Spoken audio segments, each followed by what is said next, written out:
Mike Kean, I'm the Rail Development Director for Abellio and have been involved in franchise bidding mainly in the UK.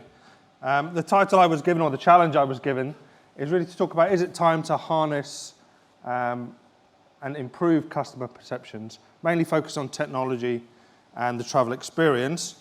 First of all, who we are. Some of you may not know Abellio. Some of you may think we're Italian pasta makers by our name, which is quite a common interpretation. We're actually part of the Dutch State Railway. We're their commercial arm.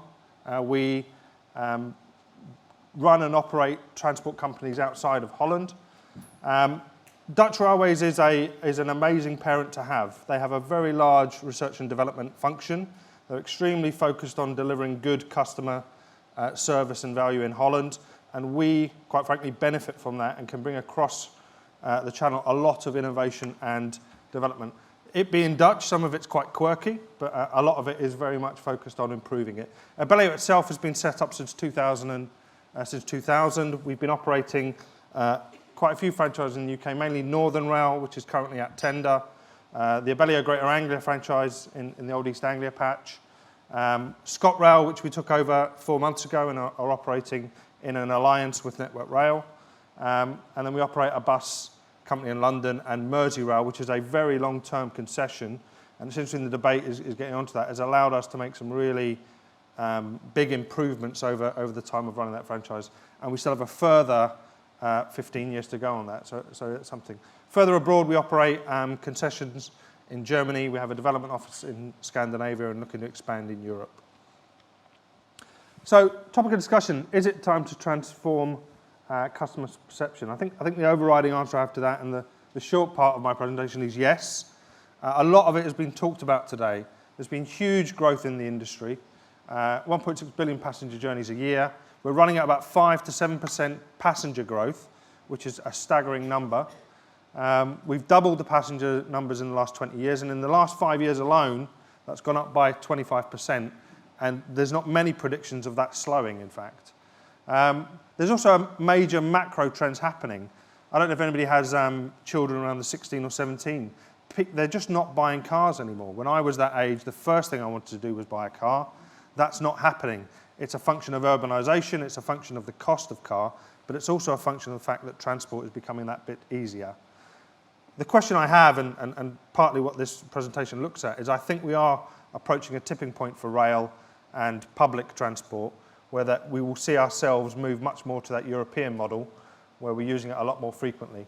And clearly, as discussed by Mark and some of the other presentations, there's a big challenge to fulfil that expectation. The other thing I would say is there are major investments that have happened and are in the process of being delivered, and quite a few of those culminate or peak just before 2020. I mean, West Coast Upgrade, which happened a few years ago, has had a dramatic effect on that railway and a dramatic effect on how people move to Manchester.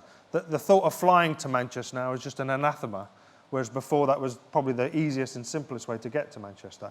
That will happen for Glasgow going forward in the next years. The IP programme, the first big train procurement that really focused on delivering a true intercity experience. Thameslink, Crossrail, big programmes of work that are going to revolutionise how London works. If any of you live or work near Farringdon, that is becoming an amazing hub, mainly because those two railways are going to cross.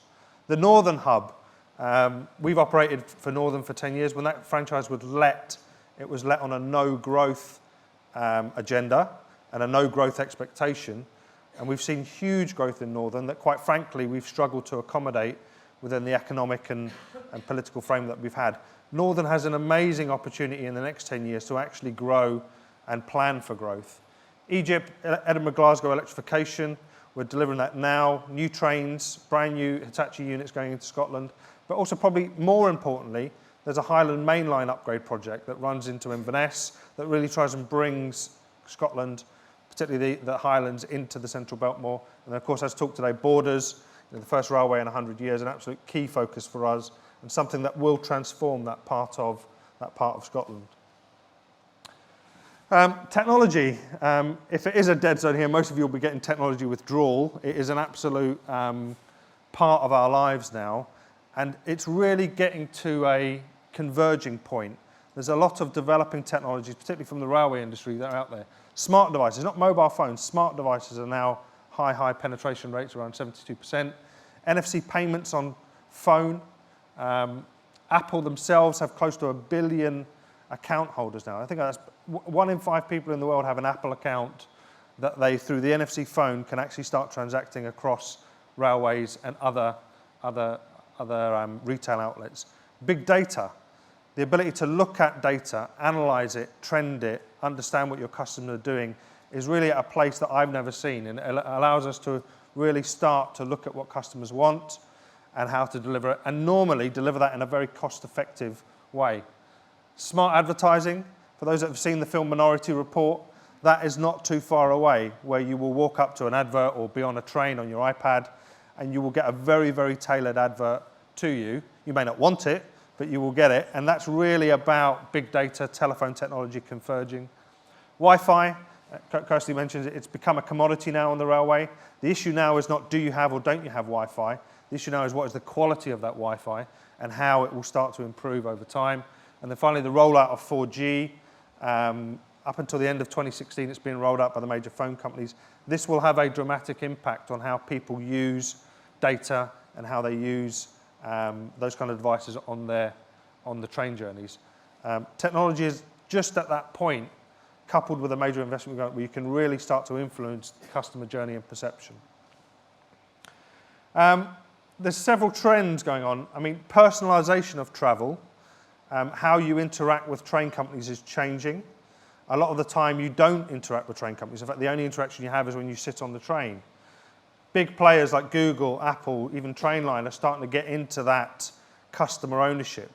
You know, the key question of who owns the customer. And as mentioned by Mark, the customer really doesn't care. They don't care if they're owned by the train company or Network Rail.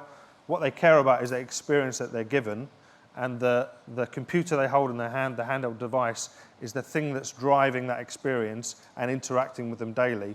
Anybody that has a Gmail account and travels, you'll see now that Google will scan your Gmail account, put that travel detail automatically into your calendar, and then start route planning for you.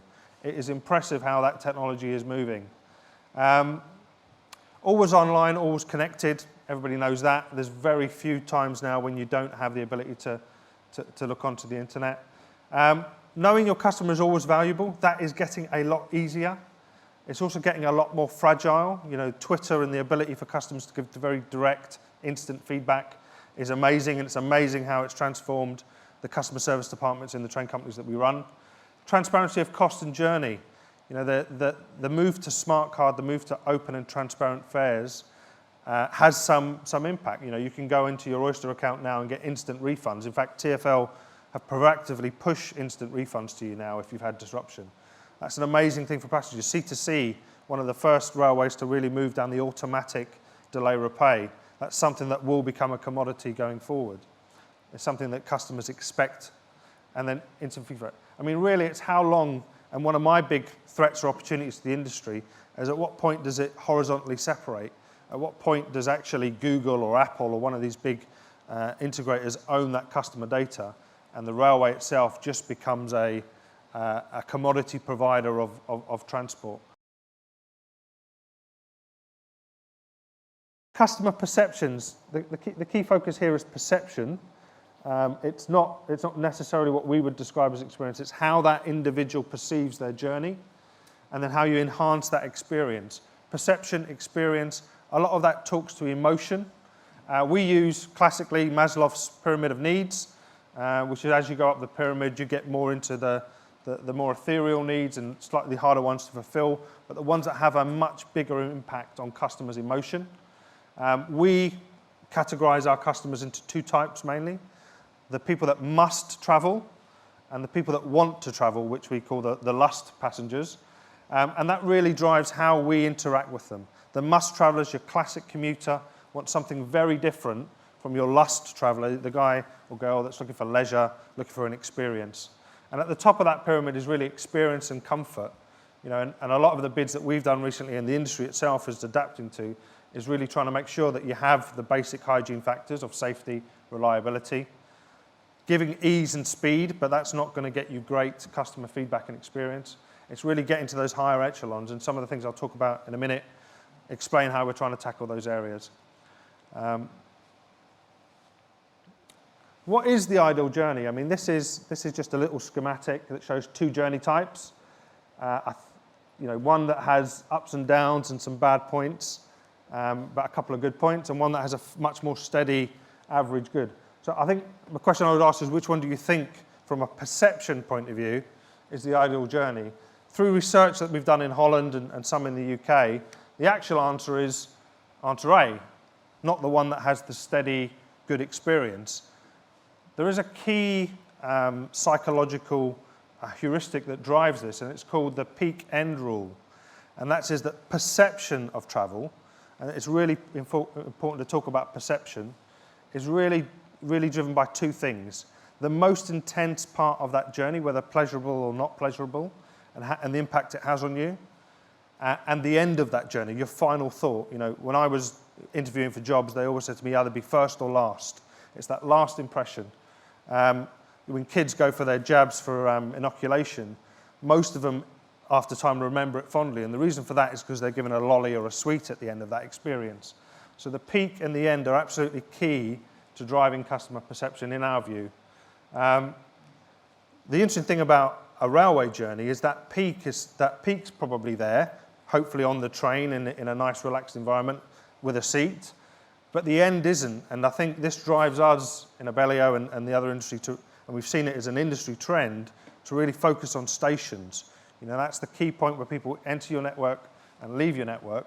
Trains, and we've seen the investment has been very, very focused on trains, but I think one of the trends for me over the next 5 to 10 years is really about getting stations to a point where they are really delivering that end experience. So this is a map of the door-to-door journey, the various parts of it, going through it. The other key thing to bear in mind about customer perception is when you're moving, when you're in a dynamic mode, it is a lower perception than if you're sitting, standing, or in a still mode. So we see natural peaks about when you're on the train, natural peaks when you're waiting at the station, you know your train's coming. There's key points of engaging in there. But as I said, at the end of it, the end experience, that final destination, is something. Any that's travelled with Virgin and been lucky enough to travel business class with Virgin, you get offered that chauffeur to turn up to your door and that chauffeur to drop you off at the end of your journey. That is an amazing experience. It makes you feel like $1 million. And I think it's that end experience, that ease of walking through the airline and being taken care of personally, that is really something that the railway industry needs to focus on. How people leave is almost as important as how they start and how they enjoy their journey. So conclusions from that, really, I mean, just a summary. Yes, it's definitely time. There's been huge investment, and we've heard about that today, and that investment is culminating. I think there'll be a second tranche around high speed, but it really is culminating around 2020. There is a lag effect on that kind of investment. There's the disruption phase and then the phase where the passengers really start to experience what you've invested in. That, for me, is in the time frame of 2020 to 2025. There is a confluence of technology that gives us the tools to really start to impact customer perception in that time. There is a key challenge around that customer.